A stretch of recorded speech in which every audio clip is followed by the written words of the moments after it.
We love it raw. Hi, this is We Love It Raw with A.S. Caldero, Chris Coury, the future, and V-Ness. Please subscribe, listen, share, tag, make people hear this. This is a great show. Thank you guys. We love you. We love it raw!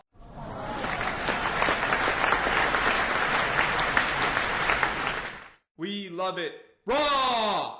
Welcome to Triple C's, Chris Coury's Corner. Now rise for the future.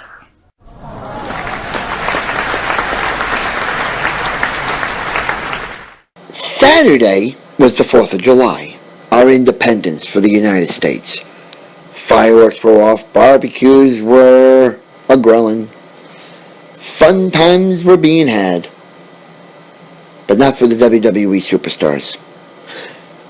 Some of them were overseas in Tokyo, Japan, for what was dubbed the Beast in the East, headlined by Brock Lesnar, making his first appearance and fighting in his first match since losing the title at WrestleMania earlier this year.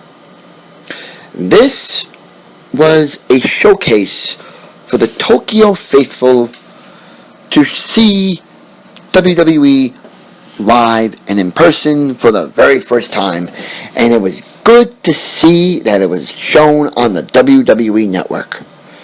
The results, some were a giveaway, some were shocking. And the one shocking thing that had me glued on the Beast in the East segment was Finn Balor versus Kevin Owens, NXT title on the line. Now, a lot of you may know Finn Balor, and a lot of you may not, including me. But there was a first glimpse, as you would say, into what Finn Balor really is. I read this guy's biography, and he is what he is. Legit and the best. He was a fighting champion in Japan, who made his way to the United States, and is now in NXT. And he returned to Japan Saturday to a thunderous ovation, and would put up a fight of a lifetime against Kevin Owens for the NXT title. And the shocking thing was, at a live event, a house show, the NXT title changed hands. It changed hands, having Finn Balor now your NXT champion, which now sets the stage for Kevin Owens to beat John Cena at Battleground and become a United States champion. That was the shocking part of Beast in the East. The other shocking part was how good Brock Lesnar was. Never lost a step. In his first match since WrestleMania, since the suspension the night after WrestleMania, he put on a clinic to Kofi Kingston, laying Kingston to waste, laying Kingston flat. And Brock Lesnar is looking better than ever. Better than what he did at WrestleMania. Better than what he did when he got suspended the night after. And he proved why he is the Conqueror and the Beast incarnate. Those were the two most important things from the Beast in the East segment on Saturday. Other notables were John Cena and Dolph Ziggler picking up victories over the Authority, and Cesaro beating Diego, and a triple threat Divas match in which it was Nikki without Brie, Tamina without Naomi, and Paige just with Paige. And Nikki would pick up the win, continuing the Bella reign. It was, like I said, this was good for the people of Tokyo to see what we see here in the United States. WWE live and in person. Let me spell this out so even something like Seth Rollins can understand it. Seth Rollins, you're going to learn the hard way that Brock Lesnar is the Lord thy God, hallowed be his name. And my client, Brock Lesnar, is not a God of love. He's not a God of family. He's not a God of charity. He's not a God of forgiveness. My client, Brock Lesnar, is the God of violent retribution. And that violent retribution will come at the expense of Seth Rollins and any human being that stands with Seth Rollins. For I assure you, this is the sword that shall pierce Seth Rollins' shield. Now, Seth Rollins, my client not only doesn't respect you, my client harbors disrespect for you. Because Seth Rollins, you have broken the 11th commandment. Thou shalt not intentionally provoke the beast, Brock Lesnar. And Seth Rollins didn't just provoke you once, when at WrestleMania he cashed in Money in the Bank. Seth Rollins didn't just provoke you twice, the day after WrestleMania, when he stymied his way out of your rematch and pissed you off so bad that you beat up everybody in sight and got suspended. But now Seth Rollins has intentionally provoked you 3 times, when 2 weeks ago, like a gang of hyenas, you all piled on the beast. A beast who is still breathing, a beast who is still alive, and a beast who is frothing at the mouth and who is salivating for revenge against Seth Rollins. At Battleground, my client Brock Lesnar will get his hands on the reigning, defending, undisputed heavyweight champion of the world, Seth Rollins, and will take the championship back. But ladies and gentlemen, I assure you that the title match may take place in St. Louis, but the beatings and the suplexes begin tonight.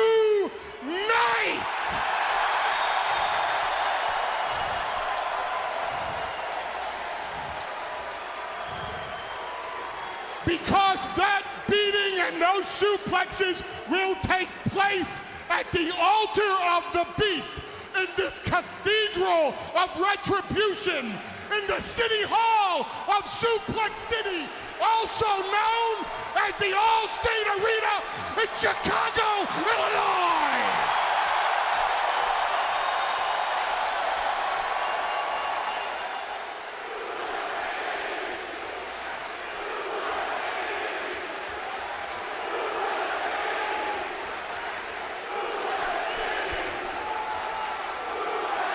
Capacity crowd in Chicago chanting Suplex City in unison. And since Seth Rollins will be here tonight, my client ain't going anywhere this evening. So someone better tell the champ that waiting for him is a Seth-slapping, Rollins-busting, back-breaking beast of Battleground, Brock Lesnar! We love it raw! And with that introduction by the advocate Paul Heyman, that's how Monday Night Raw, ladies and gentlemen, got underway with a promise that Brock Lesnar will be the WWE Champion at Battleground. But with that statement by Paul Heyman, Triple H had a rebuttal of his own to Seth Rollins, and it would have an enduring effect later on Monday Night Raw. But that's for later on. Let's get to the more important / less important things that happened tonight on Monday Night Raw. And I start with the Intercontinental title saga between Big Show, Ryback, and The Miz. Nobody knows where this is going. Nobody knows why they put the title on Ryback. And nobody can understand why they have a triple threat match for the Intercontinental title. Ryback has been one of the most boring champions in the WWE. And he's vowing to bring more life to the Intercontinental title, which he has not done. Big Show, on the other hand, said that he is the deserving Intercontinental champion and that he deserves to be wearing that belt. Miz had his own rebuttal because he's a former Intercontinental champion, a former U.S. champion, and former WWE champion, along with a tag team champion, a Grand Slam winner. And Miz says, hey, he is deserving to be Intercontinental champion. So all three have made no points at all, in my opinion, on why they should be Intercontinental champion. But apparently they have this match coming up, a Battleground for the IC title. It's a triple threat match, and I can care less. That's one. Next is this Divas situation with Paige and the Bella Dynasty. And I'll be honest, it has been boring to watch. Okay? Because Paige wants to try to start her own movement against the Bellas, trying to take the Bellas down. And it's proven to be unsuccessful at all times. Because nobody is siding with Paige. Nobody wants to be with Paige. Nobody's helping her. Everybody, I think, is going to start helping the Bellas be the best dynasty to rule WWE's Divas division since we've had Lita and Trish rule that division in the 90s and 2000s. So that's what's going to happen there. And we also have this boring thing with the Primetime Players and New Day. Nobody cares, not even me. But they have a match in 2 weeks for the tag team titles. Now on to the more important things from Monday Night Raw. The United States title situation between John Cena and Kevin Owens. And this has gotten good. Personal at times, but really, really good. Last week, John Cena put the U.S. title on the line in his challenge, and Cesaro accepted. And there was a time during last week that Cesaro was going to make, quote-unquote, Cena tap out, but Kevin Owens inserted himself and caused the DQ. So tonight, on Monday Night Raw, fresh off his loss from Japan, Kevin Owens said he's not waiting to Battleground. He wants John Cena now. He wants a U.S. title now, and he's going to take it now. But before the match even got underway, Cesaro came out and said, hold your horses there, big man. You're going to get your shot. It's just not tonight. And you won't face John Cena at Battleground. You will face me. So Kevin Owens reluctantly walks away, allows Cena versus Cesaro for the U.S. title. And there were times that Cesaro had that match won. He even did the Cesaro swing like 10 times. Got me dizzy, but it was good to see. But in the end, Big Match John proved why he is, what JBL says, the best of all time. And after that, Kevin Owens came in, tried to get a heads up on the matchup at Battleground, but Cena threw an obstacle course into the way of Kevin Owens, and that's where that stands. Then we have the mind games of Bray Wyatt, and he is good at what he does. I'm going to tell you that. Bray is a genius. He tried to get into the head of The Undertaker at WrestleMania. He has been trying to get into the minds of others, and sometimes he's succeeded, and sometimes he's failed. And I think this thing that he's doing with Roman Reigns, he is succeeding in more ways.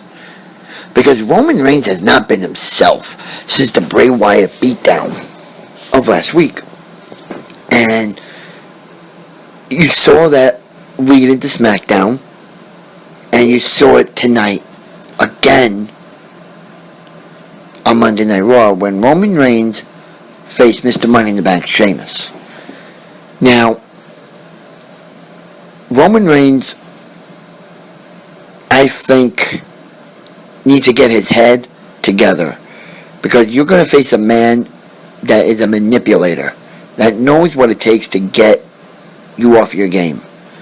And it happened again tonight when Bray Wyatt, quote unquote, was walking down the ramp, and Roman Reigns had enough. He wanted to put an end to it before even Battleground comes around.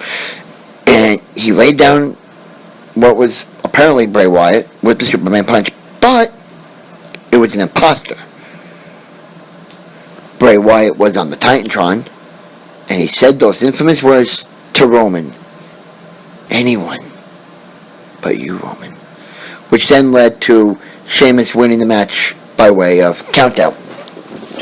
And now, ladies and gentlemen, for the coup de grace of Monday Night Raw. At the beginning of the show, I mentioned that Heyman vows that Brock Lesnar would walk out of St. Louis WWE Champion. And I also said that it was going to have an enduring effect later on in the show.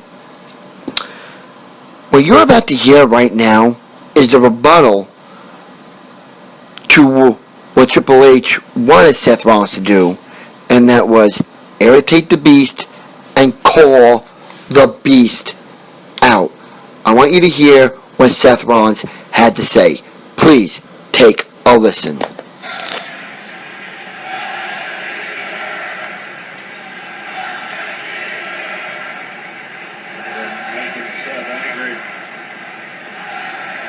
Brock, are you the beast that everybody thinks you are? Or are you just Paul Heyman's bitch? And with that rigorous statement by Seth, Brock Lesnar comes out. You think we were going to have a clash before Battleground. And it appeared that we were. But Brock had a plan. The nice $55,000 Cadillac CTS that J&J were driving around when they stopped at Wrigley through a rainy Chicago earlier in the day was a target of Brock. And wherever Brock goes, he sees red. Blood. Destruction. And he got a tool chest, and in that chest was an axe handle, 2 fire extinguishers, 2 axes. He didn't take the axe handles. He did not take the fire extinguishers. He took the axes and laid waste to the Cadillac CTS. When I mean waste, it looks like something you would see at a scrapyard. That's the waste he left that car. And he would lay more waste to J&J security.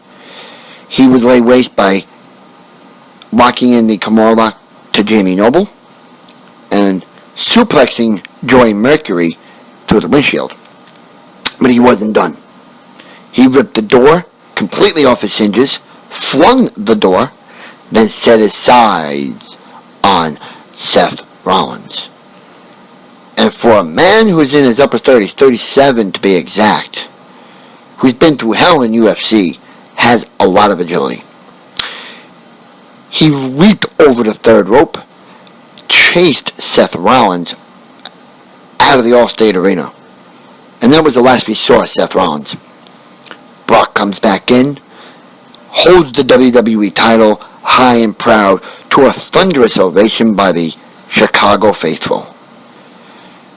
And I'm going to ask this question to all of our fans, all of our listeners. Is this Brock Lesnar's time, or is it just the beginning of the Reigns Authority dynasty? I leave you with that. I'm curious to hear what you all have to say.